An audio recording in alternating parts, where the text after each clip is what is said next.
Kilala mo pa ako? Naalala mo? Sinagasaan mo ko. Naku, ma'am. Ano bang nangyari nun? Ano bang ginawa mo? Kitang-kita mo naman na nakatayo lang ako dun. Ma'am, wala akong maalala. Naranasan ko na rin yung walang maalala. Kaya wag na wag mong gamitin palusot yung amnesia mo. At saka isa pa, nasa call history mong may tinawagan kang number mula sa Hanjo. Kinakapos na kasi ako sa pera.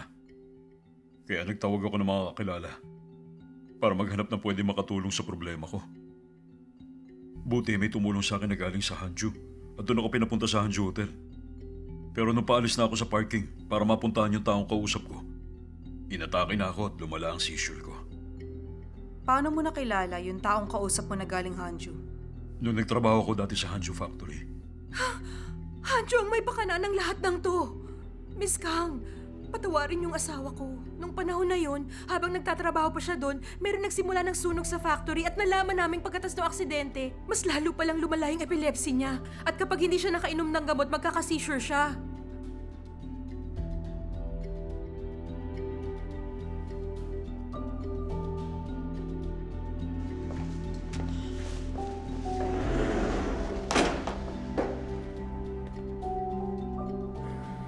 Nagsisinungaling siya. Kung nag-drive siya galing sa bandaron at nabangga sa spot na yan, di ba doon palang dapat nailiko na niya ang manibela? You mean yung taong may epilepsy?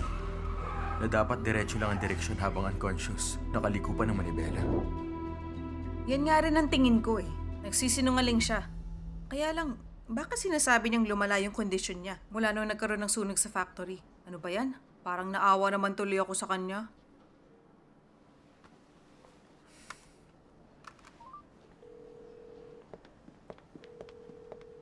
Ano ba to si Eugene? Di sinasagot tawag ko.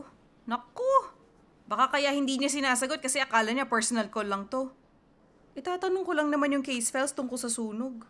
Aba, nakasar mo ko ah. Di mo kailangang isampal sa mukha ko yung pag-iwas.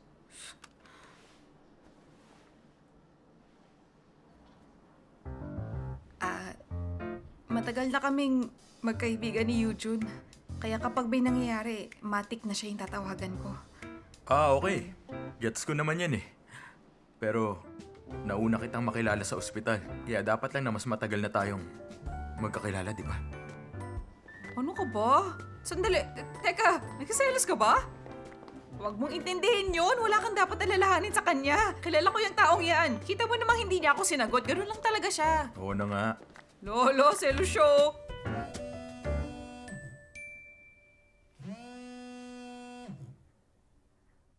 Mr. An. Mr. An. Oh, bakit? Oh, Yung phone mo.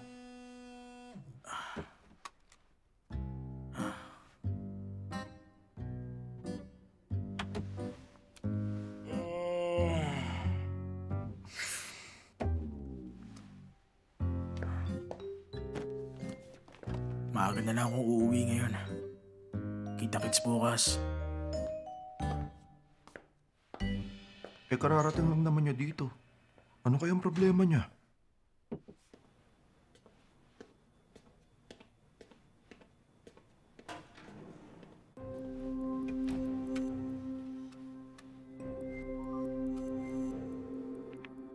Hello. Good morning. Si Jiang Sok Ho po ito. Gusto ko sana makausap si Mr. Jong Doo.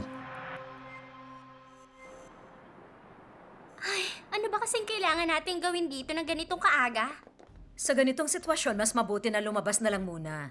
Pag nakasalubong mo ang isa sa kanilang tatlo sa bahay at may nasabi kang hindi maganda, baka mapasama pa tayo. At lalo pa tayo masisi sa lahat. Pero kampi pa rin naman ako kay Sungi. Halimbawa, nag-invest ako sa kanya. Bumaba man ang stock price niya ngayon, pero tataas din yun. Ano ka ba, Somi? Pagdating sa usapang stocks, yung pagbebenta sa tamang timing ang kailangan. Kung ako ang tatanungin, kay Mina na ako mag-i-invest. Hindi mo ba iniisip na kailangan